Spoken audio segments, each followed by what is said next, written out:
fourth pride is on the move. Raptors hover over a withered carcass.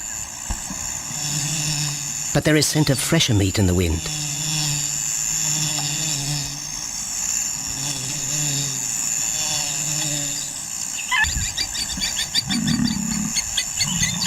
Pickings have been slim for Nabamba's pride since her fight with a startled warthog.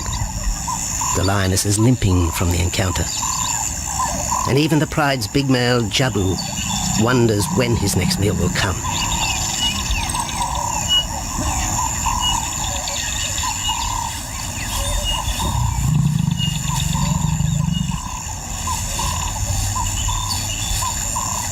There's been no kill for 3 days, and Nabamba's cubs are hungry. Survival is tough across this tawny continent. And for the lions of Pinda Reserve, etched into the heart of Zululand, only those with speed and cunning will eat.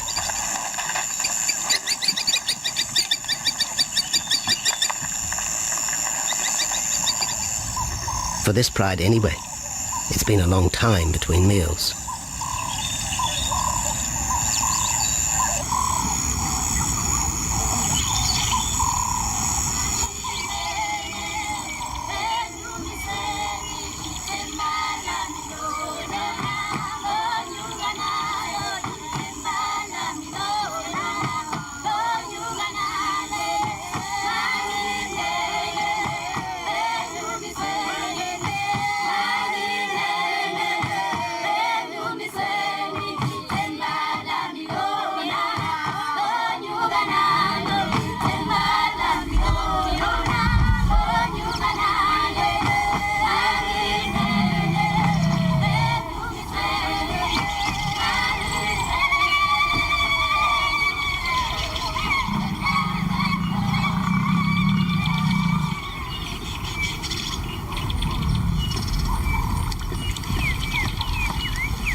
Jabu had waited too long for his lioness to feed him. Overnight, his stealth carried him into the path of a careless zebra. The rest of the herd is still skittish. One animal had already lost his tail to a hungry pride, but for the dazed stallion, it was all over in seconds.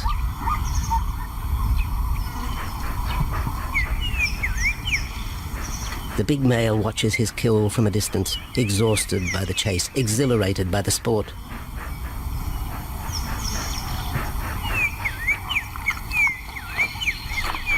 Jabu will feast later.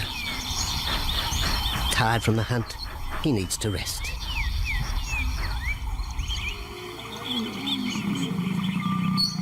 But his prey will be safe.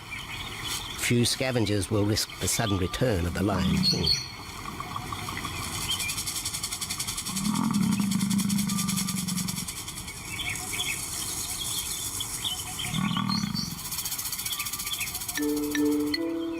Favoured by the lions in the dry air of winter, but it's a region also shared by Pinda's giraffe and white rhino population.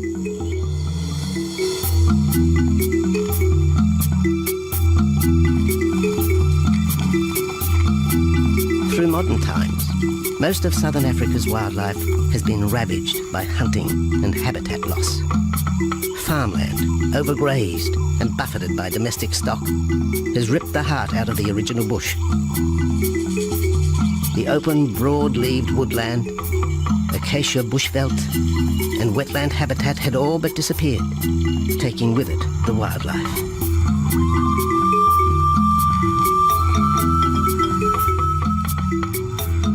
A few years ago, the Pinda project was born. 17,000 hectares of farmland bought up in KwaZulu-Natal along South Africa's eastern seaboard. What followed was the largest game restocking program ever seen on the